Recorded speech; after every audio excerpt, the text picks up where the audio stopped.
Hey everyone, welcome to Basic Binges on the Nom Talk Network. I'm Batman. No, I'm kidding. Uh, I'm Mike Manalo. I'm Batman. It's great to see you guys. As you can tell, I'm very excited for today's show because we got a very special show. We're talking about one of my favorite all-time Christmas movies, Batman Returns. This is not working, so I'm going to take this off right now. That being said, you guys all know my secret identity. Okay, no, I'm kidding. Whoa! But welcome, and this is going to be a fun one. If you guys don't know already, I'm Mike Manalo. I write for the Nerds of Color with That's at LA and WhatToWatch.com, and it is my pleasure to introduce to you guys the panel for Batman Returns. And with us today are my two esteemed guests, Kurt and Amber. How are you guys doing? I'd Good. love to. Fantastic. That's awesome. Yes, Are you guys excited to talk Batman today? Always. Very excited. Sweet. All right. Before we get into that, though, I do want to give you guys a chance to introduce yourselves more formally. Amber, I'm going to start with you. Please. First off, I'm enjoying a Coke tonight, and I wanted to see what you were enjoying. I am enjoying Jameson with pineapple Ooh, juice. that sounds lovely.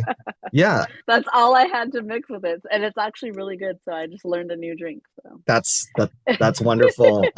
Well, thank you for joining us, Amber. And and thank and you. Kurt, what about you? Are you enjoying anything this evening? I'm drinking the hard stuff today. I've got a Coke Zero. So no sugar for me. Me too. Whoa! We're enjoying the Whoa! same Heck hard Yeah. yeah! stuff. Cheers. Oh, nice. I love the Pokemon Hard glass. stuff. Yeah, yeah, I Of know. course, he has a Pokemon glass. Yeah. Of Yeah, course. Kurt. I mean, Uh, because Batman loves Coke Zero. It's, zero sugar, all flavor, so well, it's I guess. perfect. I Whoa! mean, Yeah. in reality, Batman's not drinking soda, right? He's just drinking like straight water. Yeah. Maybe he's Ben Affleck some whiskey, but just water. He's drinking water Wow! while he's doing CrossFit and like hitting tires and stuff, I mean, that's what Batman does. Yes. Right. No, I'm excited about this one because, as I mentioned at the top of the show, this is one of my all-time favorites. I grew up with Batman Returns. I do think it's a quintessential Christmas movie. Any movie that ends with "Merry Christmas, Alfred, goodwill to men and women," that's a Christmas movie right there. But I would love to start out, if you guys are okay with it, with your popcorn rating out of five for this Oh, movie. five. Oh. Kurt, I'd love to start with you. What is your popcorn rating for this one? So I have to put a little caveat here. Okay. This is my rating as an adult who just rewatched this movie and thought about like because I'm a film nerd, so I thought about like the structure and the adaptation. So it's a two and a half out of five as an adult who's just Whoa, two and a half? That but is low. but No. if 9-year-old me when I saw this in the theater when I was 8 or 9, whatever Yeah. year, it would have been like 5 out of 5 when I was like 9 years old because it was like the best thing Batman. But two and a half out of five is what I'm giving it right now. Oh That's man. tough. We're gonna have some words on this one. No, I'm Ah, excited for it. I'd love for you to elaborate on the rating, but before we do that, actually, and Amber, I'm gonna ask you the same as well. So be prepared for this one. How did right? talk about your history with Batman Returns? When did you first see it? How did you feel when you first saw it? And what was the rating when you saw it versus the 2.5 today? So I think I'm the old Wow. man here. So I saw it in the theaters when I was what 8, 9, whenever the movie came out. I saw the first Batman in the theaters when I was 6. Mm. So so these were my thing. I'm been a comic nerd since I was a little kid. And when I saw this in the theaters as a kid, I loved it, right? Because there's a McDonald's or Burger King. They had the toys, the glasses. That was the whole thing. I had all the action figures, the little penguin action figure, the repaints of the Joker, the Catwoman with the whip, action, all the exciting stuff. But I loved it when I was a kid. But now, just as an adult, rewatching it as somebody thinking about Batman and the history of Batman and the movies before and after, from '66 Batman to now, it does not hold up It doesn't hold up, yeah. if I'm Mm. going to be honest about like the structure, and I'll go more into that as we talk about this. I'll allow it. Of course. But Of as an course. adult, it's just like it's a really good looking, well scored movie with some great performances. That's just full of like violent nonsense from the comic book standpoint, right? Of So course. Yeah, we all know Batman's not a murderer, so No, we'll have to dive into that. and Penguin and Catwoman are not at all like any version from the comics they've ever been up to That's this very point. true. Like, They're just Very like true. pulled out of thin air, and Catwoman has like so it's just a whole thing. But Awesome. All right, Amber, we gotta have you wash the 2.5 rating from I from all of our know, ears. Curtis. Bring it home, Amber. What is your rating? And then let's talk Okay. about how you got into Batman Returns. It's tough because once you say like, what did I think when I first saw it versus now, I feel like it would definitely change. Like when I was younger, like watching a movie, I wasn't really as in depth into like analyzing storylines and stuff like that. I was like, oh, this movie just looks really cool. It's badass, stuff like that. So that being said, I have to change my original rating slightly. I'll give it a 3.5 out of Ooh, 5. okay. Okay. Only because like how Kurt said, it doesn't stand up to like modern times as well, and it doesn't really follow like the comics as Mhm. much. But honestly, like I dug that it was like a completely different type of Batman movie. Like I love that almost every Batman movie is just kind of like off the wall in its own way, like crazy. Like it's like you have all the different ones. You have Dark Knight, which is like completely different. You know what I mean? Like they all kind of changed like Mhm. drastically. But as a young girl, seeing like how dark Tim Burton took the movie and like the costumes and just like the aesthetic and the vibes, like that's what drew me to that movie initially. Like I was always like a dark gothy like emo girl, so seeing like Catwoman making her costume and becoming Catwoman was just like I wanted to be just like her, and it was just like yeah, just seeing the storyline of her. Penguin was crazy. Penguin. But yeah, just like I feel like I would give it a solid 3.5 out of 5. Just I only took like half a point off just because like as far as nowadays it doesn't really like see if I were to watch that now without seeing it ever before, I would be like, oh, this movie's kind of Mm. because I have a different like aspect. Like, I have a different perspective when I watch movies now. Like I've taken video production, so like I do a lot of I watch the foreshadowing and stuff like that, and it's like I pay more attention to like the behind the scenes stuff than I did back then. But yeah, I think it should at least get like a 3.5, maybe a 4. Mhm. That's the highest I would give it. But I love it. It's still one of my faves. That's awesome. Yeah. Yeah, I totally get it. And both of you actually, despite the fact that I've got a pretty, hot take rating, which I'll get into in a bit, all of your opinions are incredibly valid. Like these are all things that I can't dispute about the movie. It's definitely a product of its time. There's Mm-hmm. absolutely no disputing that.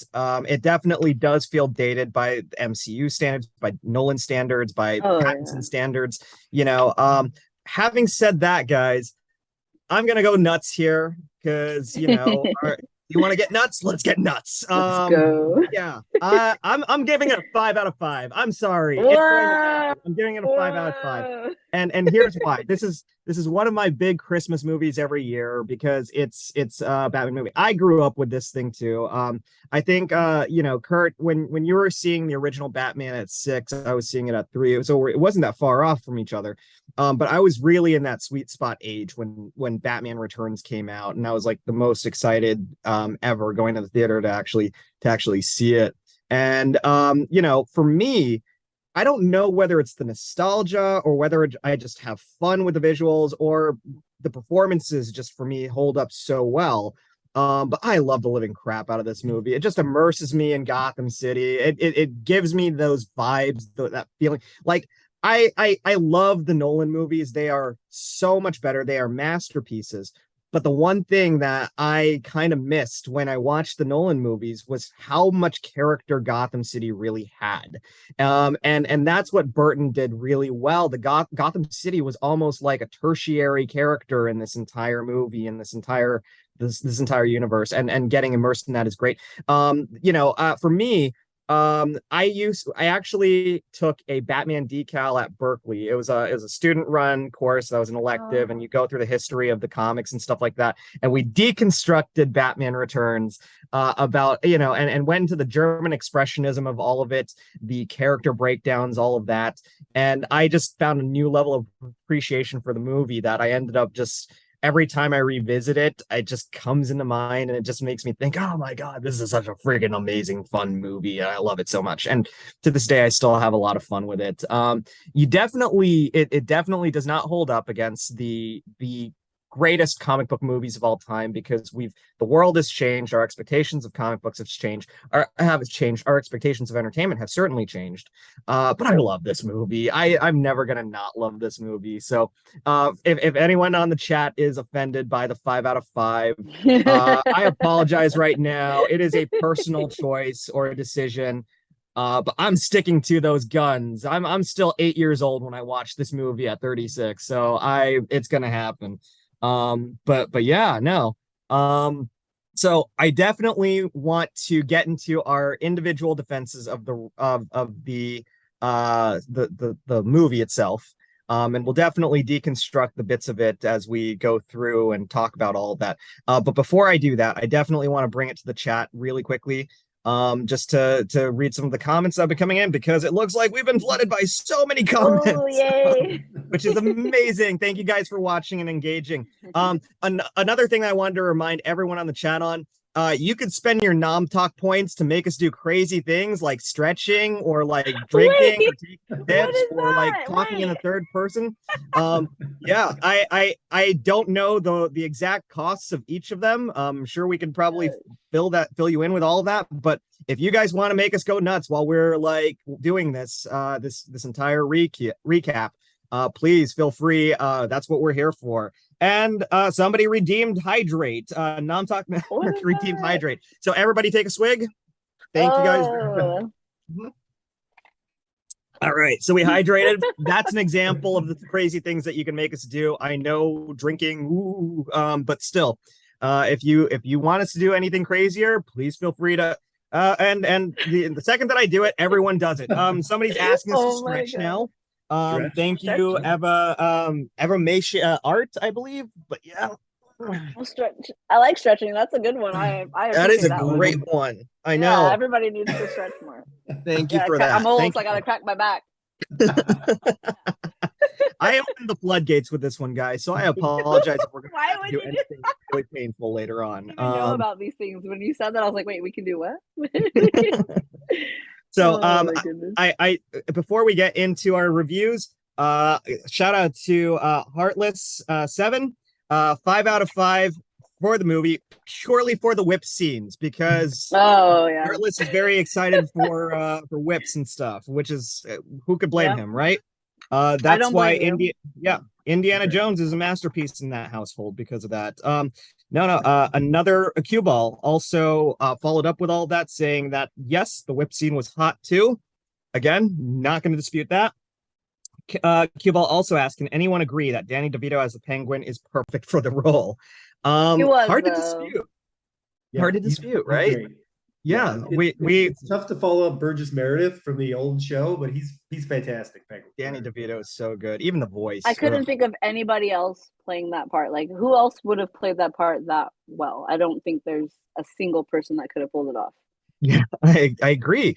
You could even think of people that are very similar actors to like Danny DeVito. Like, I think at the time Bob Hoskins was also kind of shorter and bald and everything, but you need someone like dirty and kind of great. And not that Danny DeVito's a dirty guy. He's not a dirty guy, but he can play dirty. Yeah, and you can buy it for sure. Yeah. The only other person who I could think of that would be better than Danny DeVito might be Colin Farrell, but who knows? We might never know, right? Because all we saw was Oswald Cobblepot. No, he was amazing. Wow. Yeah, he's great. Yeah. Cue Ball also said, I remember watching this. I was like, damn, the story's really good and how it ended was insane. Can't argue with you there. A couple of folks agreed on your rating, Kurt. So you are definitely in good company there. Eva Macia Art says, I didn't watch it as a kid because Catwoman was too something in my parents, but had the toys and other stuff. But I watched it for the first time at 16 or 17 and loved it. It's a 4.5. That is awesome.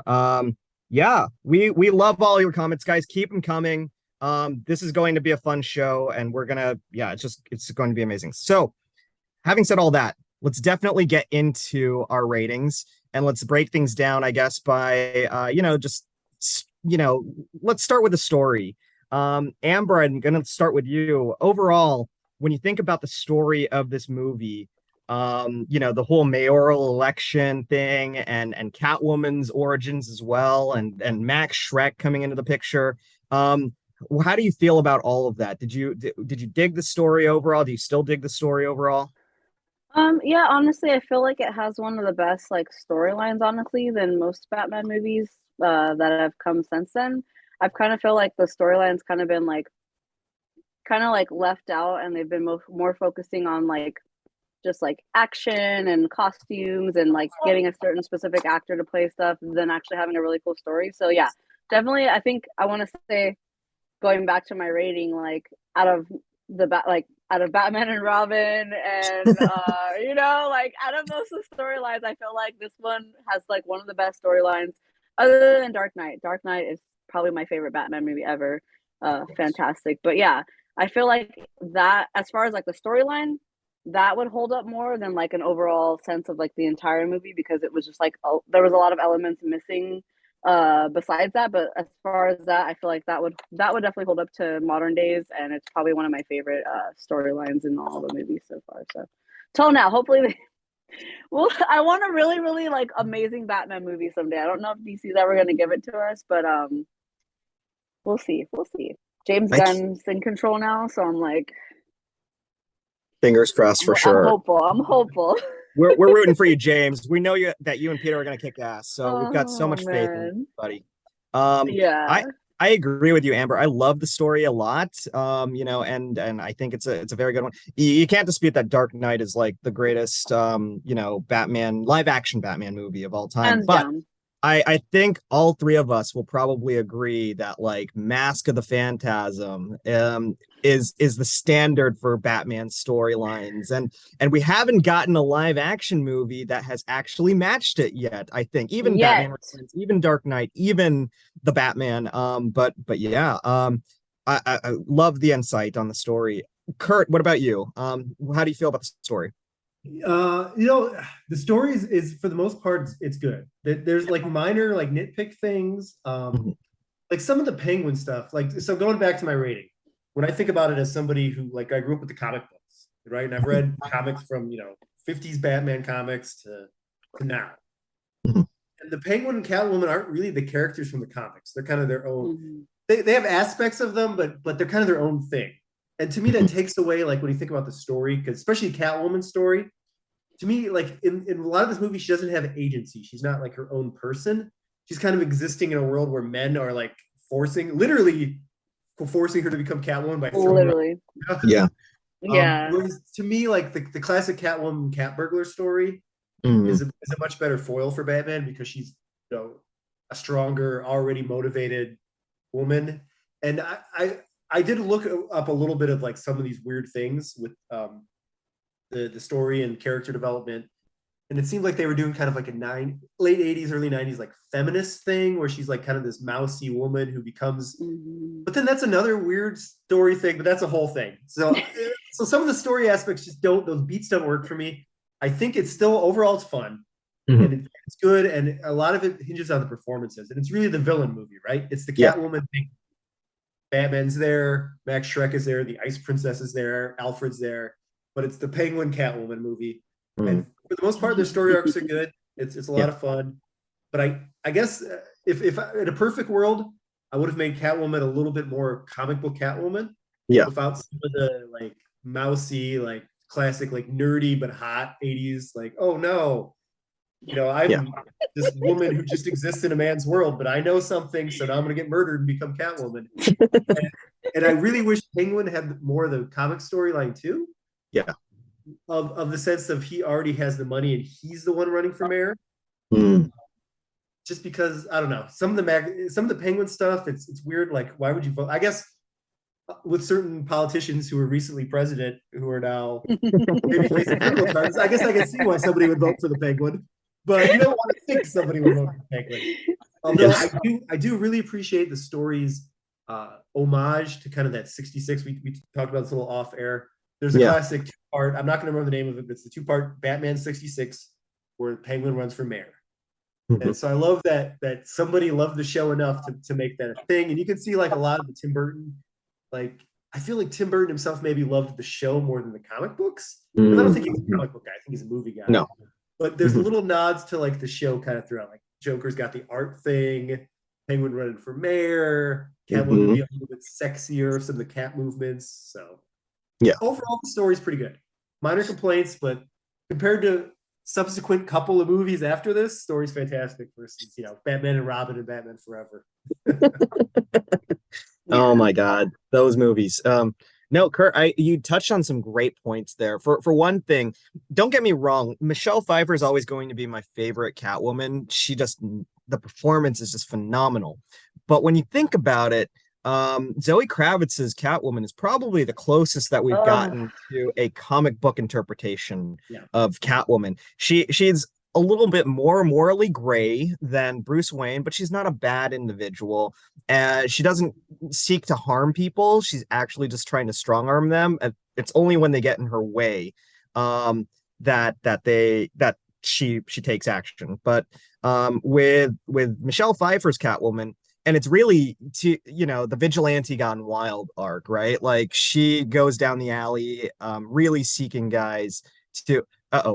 Sorry. Somebody redeemed talking your Batman voice.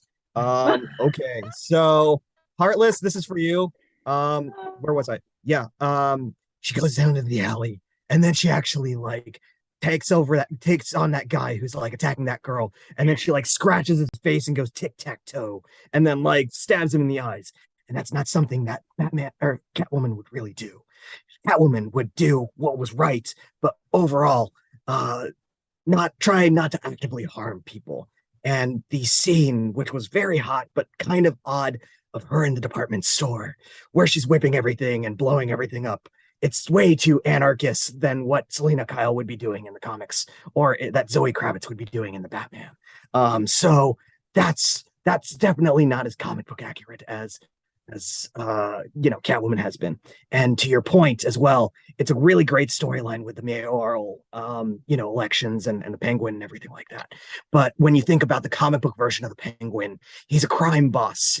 He's got the iceberg lounge and everything. So in that respect, the Batman is even more accurate than anything that the Tim Burton movies or the subsequent Schumacher movies ever did to honor Batman. And is it okay if I stop the Batman voice? Sorry, guys. I need to take a drink for that. I might as well have been a hydrate. So sorry about that, guys. But we'll have to do an episode at some point to just talk about the Schumacher movies, because so one of my favorite movies ever, and I'm sure most people have seen it, is Falling Down. Yes, a Schumacher movie. Michael Douglas, right? Yeah, it's more of a Batman movie than the Schumacher Batman movies, right? It's like this man pushed to the brink by society, and it's pretty dark, but without being like super like physically, like it's mentally dark. And it's so weird that obviously your filmmaker can make multiple things, but it's so weird that a filmmaker can make Falling Down, right? Yeah. But then also Batman has a credit card. Oh God. We do have to talk about the Schumacher stuff, guys. It was a response to Batman Returns, actually, because when you think, hydrate, everyone hydrate, by the way. It was a response to Batman Returns.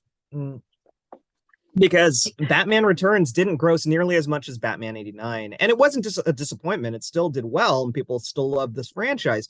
But people thought it was a really, really dark movie, and they wanted something a little lighter. So then in comes Schumacher, and in comes Bat Nipples, and in comes Robin, and all this stuff. Don't leave home without it, the Batman Forever credit card and stuff. And thus began the beginning of the end for the venerable Batman franchise 1.0 anyways. But yeah, really great points all together. Thank you guys for sharing your thoughts about the story. Let's get into directing. Let's talk about a little guy named Tim Burton. And Kurt, you touched on something like crucially important to how Burton tackled Batman, which is the fact that Burton's not a comic book fan at all. He admitted it openly too. In several cases, he said that he got confused reading comic books. and everything that he knew about Batman really did come from the 66 series. So you're right on the money there. Talk about Tim Burton as a director overall and a Batman director. I mean, like, what are your thoughts? So, I mentioned I'm a comic book nerd, but I'm also a film nerd, right? Like, I'm the person that goes to see like foreign films in no subtitle, some foreign language, and try to understand them as the filmmaker intended. So I love a lot of especially the early Tim Burton, right? Like, we all love classic Tim Burton. And to me, like, the perfect Tim Burton movie is Ed Wood. If you've ever seen Ed Wood, it's one of the Oh, best really? movies Excellent made. movie. Yeah. It's the perfect Tim Burton movie because it does something that the Batman Tim Burton movies don't do, and especially Batman Returns. Rewatching it kind of fizzles out. Ed Wood, it feels like everybody who showed up wanted to act in a movie, and he really focused on the visuals, but also the acting performances.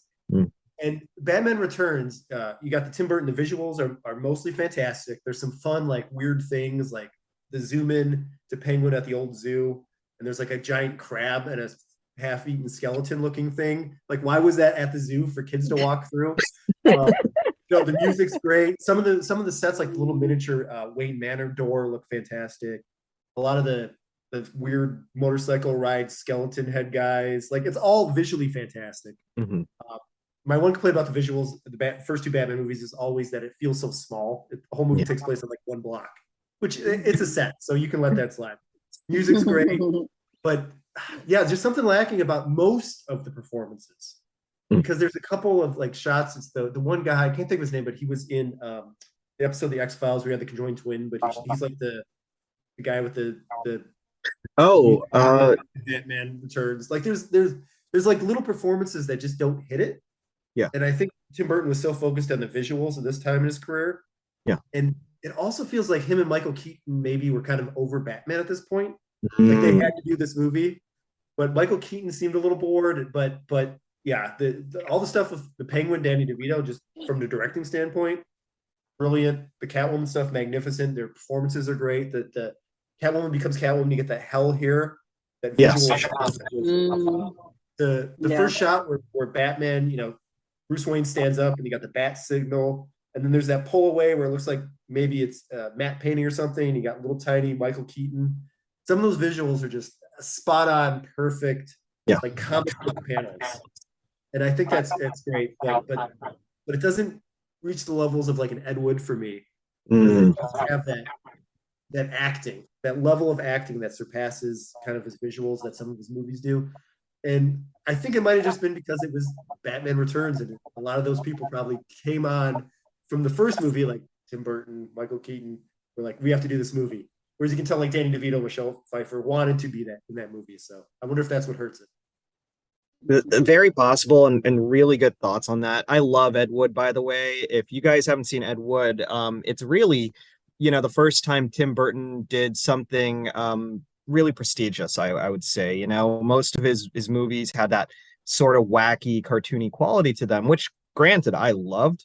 But Ed Wood was spectacular. Martin Landau's performance was spectacular. You touched on one of my favorite scenes in Batman Returns, which is Bruce Wayne just sitting there, obsessively waiting for the bat signal to light up, because that's consumed his entire life. And we never see Batman Batman the persona consuming Bruce Wayne's life as much in these movies, as much as that one scene. And then you get into that, of course, later on in the Pattinson movie. It's all just the Batman persona consuming him to the point where it's destructive. And of course, Bale's Batman, it was that balance that was always difficult maintaining that. But that one scene, you don't get more Batman than that, which is kind of ironic that it's directed by Tim Burton, a man who didn't really get Batman. But still, at the same time, it's such a gorgeous and wonderful shot. I think that you chalk it up to, he's such a visually, or at least he was. Now, some of his stuff, I'm not a big fan of his newer stuff, but at his prime, he was a master of that visual language. Yeah. Absolutely. Amber, tell us about your relationship with Tim Burton, and as a director and as the director of Batman Returns. And before you get into that, you got a compliment from Cue Ball, who says you look so beautiful as always. I would agree with that. You look amazing. And So Amber is definitely beautiful 24/7, something that I our try. moderator agrees Maybe on, not and when I'm sleeping, my mouth's open, but you know, I try. but we all agree on that. But in Thank addition to you. being so beautiful, you are also a wonderful film analyst, and I'd love to hear your take on Tim Burton. Okay, so I have a love-hate relationship with Tim Burton, as I'm sure most of us do. But in regard to we don't have time for that on this show. But in regards to this specific movie, I know he wanted to like kind of do something new and different and kind of step outside of the box and be, make it Tim Burton-y, and he really did. And it sucks because it kind of worked for this film. Like I feel like have a love-hate relationship with this movie, like I said, but it's like I don't think any if you saw it directed by anybody else, you would it wouldn't really hold, you know what I mean? Like it wouldn't have as much status as it has now. Like it's like, okay, that was the time Tim Burton did this. He did it very Tim Burton. He was very dark and gothic-y. All the sexual innuendos and just like being very high sexuality toned in this movie compared to most of the other all of the other Batman movies probably. It kind of worked for this particular film, but yeah, you know what? Like Tim, he's been all over the place. He's a mastermind, he's a genius. But honestly, I kind of almost wish we could have seen not even Nolan do it. I wish I would have seen just someone else direct this movie just to kind of have a different take on it, because I feel like this could have been one of those. I mean, it's still a classic to me, like it's a cult classic and people really enjoy it. And goth girls, we love our Catwoman. This is probably my favorite version of Catwoman, honestly, that I've seen so far. But I just feel like it didn't really get the backup that it needed to be like a better, stronger standing film, because it was just like, the visuals are great, and honestly, I have ADHD, and usually visuals are what lets me watch a movie and stay tuned in. Like Avatar's 3 hours and 14 minutes. Like the visuals are great, so I was like, oh, totally focus on this movie. But honestly, like visuals can't really carry an entire movie. And I feel like the storyline was great on this one, but I just feel like it was lacking something. But it just luckily had like just enough of the bare minimum to kind of like keep your attention and make you like want to watch this movie. It was like, okay, the storyline was good, and then the visuals were great. So it was just like, I think Tim Burton's kind of mastered that in most of his films. It's like sometimes the story is not so great, but the visuals kind of compensate for it.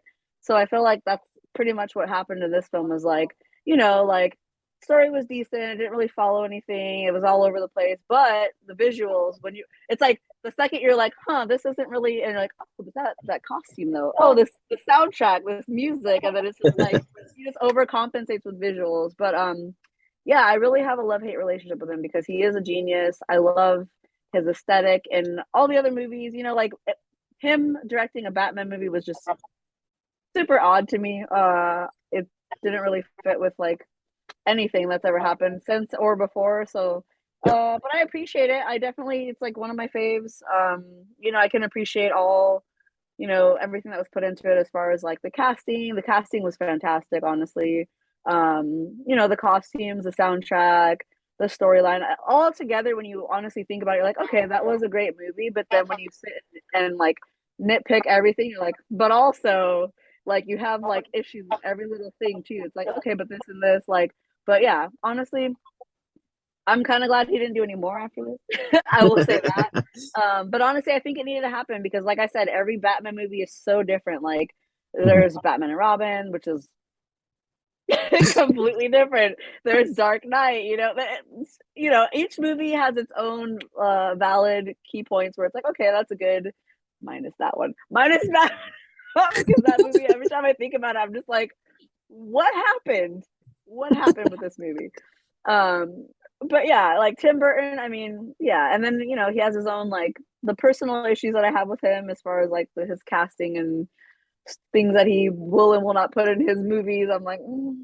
Yeah, But yeah. it's okay. That's another story time. But yeah, um, all I can say is it was a great movie. Honestly, I'm glad it happened. And yeah, it definitely gives girls a reason to bring out their, like you said, like feminist, badass, dommy femme fatale vibes. It's like, you kind of sometimes you need that. Sometimes every movie isn't supposed to be like, like a masterpiece or like a cinematography like brilliant film. It's like, okay, it was an okay movie, but you can take key points from certain aspects of it and really just kind of like utilize that in your life and your career and just be like, okay, Catwoman, she owned it and just rock it. And that's what I kind of like to do. And as a cosplayer, obviously, kind of like taking that into consideration, like attitudes, personalities, the underlying tones and messages of the movie. So it's like,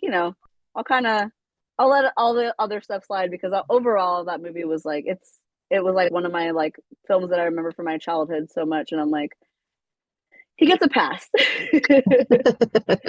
Like, Tim Burton. Wow. Can I bring up something a little controversial based off what Amber said? Oh gosh, Please. what's up? This is me. I had always wondered, and I know what some of Amber was alluding to there with some of her issues with Tim Burton.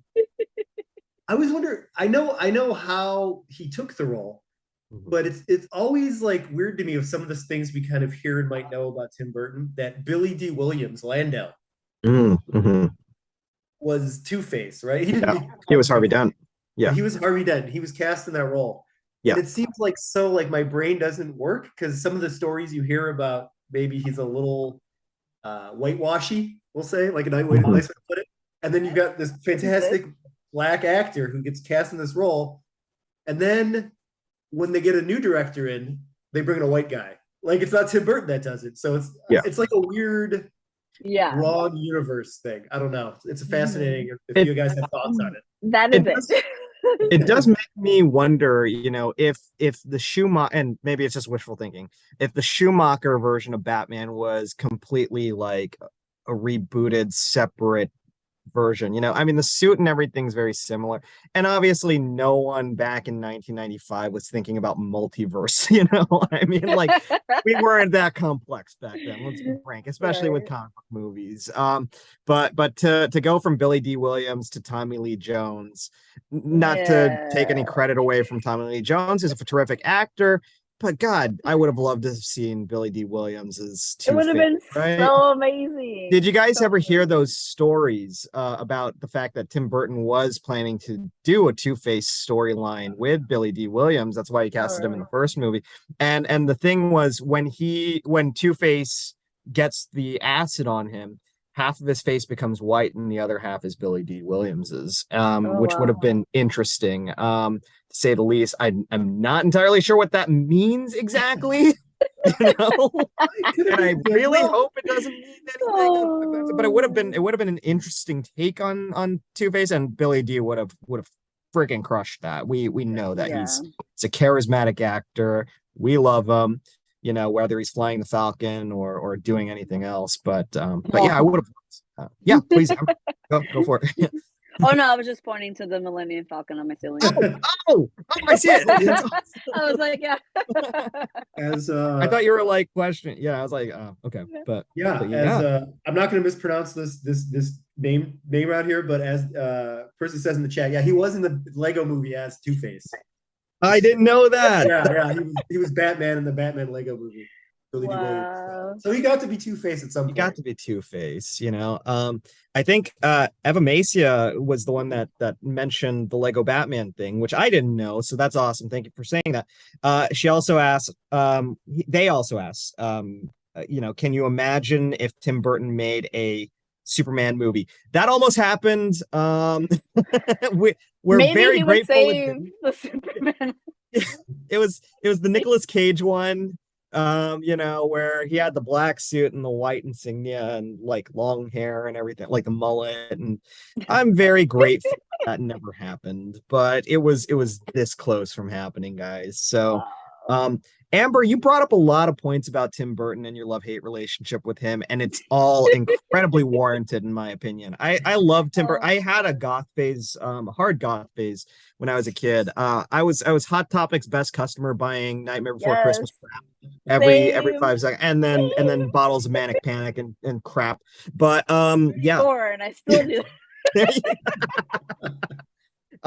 So for me, I was Edward Scissorhands. That was like the biggest and my favorite Tim Burton movie of all time. To this day, it still is. I think that's a desert island movie for me. But yeah, I think to everyone's point on this call, if you, in retrospect, when we look back at Tim Burton being the director of Batman, was he the right choice? I feel like he was only the right choice at the time. He is not the right choice overall. At the time, let's be frank, our knowledge of comic book movies and what they could be was so primitive because the technology hadn't caught up with us, and no one was actually thinking about comic books. They were very much writing them off as children's medium, which is, we all know, is bollocks. But that being said, because this is what we got, everybody in 1993, after Batman Returns, if you were to ask them who the perfect Batman director was, they would have said Tim Burton, because that's all they knew. And now we've seen, not only is Batman a lot more complex than the rubber-wearing vigilante who fights circus clowns, like, with fire, but also other people with different takes can actually bring their spin on Batman and do an even more phenomenal job. So I think with the Batman and Batman Returns, they do something a little bit different that a lot of the superhero movies, even to this day, haven't done, in that they were sort of the time stylistically and sort of thematically with some of the comic books. Or if you look at like the first Superman movie, right? The first two Superman movies, some of the best movies of all time. But it's like a generation behind where the comics were or more. Yeah. That's like 1940s Superman, right? Yeah. Yeah. And then when you look at like Ben Affleck's Batman, that's like mid-90s like violent comic book characters in that movie. So it's like this generation behind. But at least like the Tim Burton, you give him some credit. The people involved in that, it felt like a comic book from, maybe not a Batman comic, but it felt like a comic book from 1989, 1990. It does. Yeah. So there's that little bit of like positive spin, I could say that. At least it felt like whoever was involved in that read a comic book that year. Yeah. Not just when they were a kid. Very accurate. Very accurate. And the thing that I love, actually, when we need to credit Tim Burton at least for what people perceived as the visual style of Batman at that era, because without Tim Burton, we actually wouldn't have the same aesthetics in Batman the Animated Series, which in my opinion has been my favorite media interpretation of the character of all time. It's just nailed it. The world that they built there was heavily influenced and inspired by the Tim Burton version of Batman, from the theme music, Danny Elfman's theme music, the dark deco style. It was almost a blend of the hard 1939 1940s Batman detective style with the Tim Burton aspects of it. Certainly like the Joker and everything like that definitely took its roots from Tim Burton. Even the Penguin, the look kind of came from Burton's Penguin. So massively grateful for the work that Burton did and the legacy that it kind of spawned. Just very happy as well that we've evolved since then, at the same time. I did want to go, well, ordinarily on Basic Binges and on Nom Talk Network, when we were talking about and breaking down a movie, we'd go into the story and the directing, which we did, and we'd also go into casting and acting, which we did to a degree while we were talking about the story and directing. But I'm going to throw something out of left field because it's December and because we've been counting down to Christmas with all of our Basic Binges stuff. The question has to be asked, since we're running low on time: is this a Christmas movie? Does this count as a Christmas movie in everyone's opinion? I want to start with you, Amber. Is Batman Returns a Christmas movie? I will say yes, because I feel like it's kind of like, it's not necessarily like one of the typical movies you think or like just right away when you think of a Christmas movie, like Die Hard, something like that. So it's like, but it is, because I feel like a lot of people honestly think that, and I'm like, until you said that, I was like, yeah, you know what, like I would totally consider it a Christmas movie. And I like the movies that aren't like the typical ones you watch every year. It's like the boring same films. It's like, you know what, I will probably add that to my list of Christmas movies that I like to watch around the season, because I'm like, okay, yeah, you know what, it happens around the time, and yeah, like I'll consider it a Christmas movie. I didn't even thinking about that until I'm like, yeah, I'll say yes. I love it. Kurt, Let's what see what about you? Curtis says. Yeah. Well, but it's my annual tradition to pull somebody under the mistletoe with my weapon and say, you know, a kiss can be deadlier if you mean it, to the mistletoe, Wow. and then Yeah. you know, electrocuting them to death, or setting like a clown on fire. You know, all my favorite holiday traditions. So I say this is absolutely a Christmas. Dork. Oh You know, maybe you know, you can bring the kids around the fire and push an ice princess off the building. You know, all of those Wow. holiday traditions. Yeah. Keep Yeah, No. going every generation. it's actually, in all seriousness, I think it's like the perfect Christmas movie because it's going to bring everybody together to watch it, right? Like everyone's going to go, oh, Batman Returns, and sit down and enjoy some violent murder and some beautiful. Some beautiful, festive, violent murder. I wholeheartedly agree with you guys. Look, if we count Babes in Toyland as a Christmas movie, and there's like, you know, toy soldiers and people and clowns and crap and that, and there's clowns in this too, you know, they're freaky, creepy demon clown thingies, you know, but they're there. There's toys, there's little toy duckies and big toy duckies. You have a Christmas tree lighting lit by somebody falling off a building and smashing a light and then like getting lit up. This is definitely a Christmas movie, and I'm glad that everyone on the chat also agrees. Cue Ball agrees it is the Christmas movie. We also got Knocknar, who said that he'll be showing his 9-year-old Bat Keaton this year. Eva Maciard also says it's a Christmas movie. And yeah, we definitely, I think it's unanimous, guys. Batman Returns is a Christmas movie.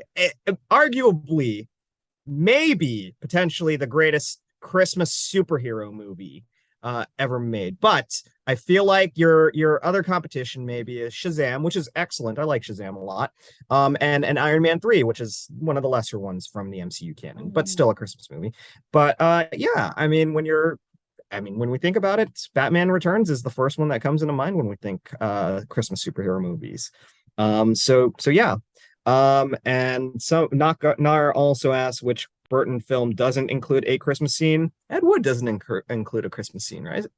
I don't think so. No, I can't think of one.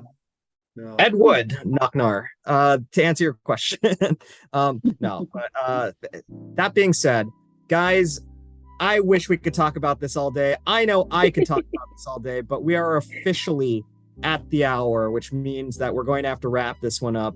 But this was so much fun, and I had a blast just talking to you guys about it today. Before we wrap, I definitely want to just throw it to both of you guys to see where people can find you and follow you and, you know, support you and everything that you guys are doing. Amber, where can everyone find you? Okay, so I make it very easy, and it's just Puma Does Cosplay on everything. So TikTok, Facebook, Instagram, Twitter, like anything you can think of, it's literally Puma Does Cosplay. So that's what I do. That's wonderful. We love that. We love that, Amber. Thank you for that. Kurt, what about you? Where can everyone find you? What's my Instagram? I think is WLFK Films. But if you look up Kurt Broz on TikTok, on Facebook, on whatever the internet, you'll find me.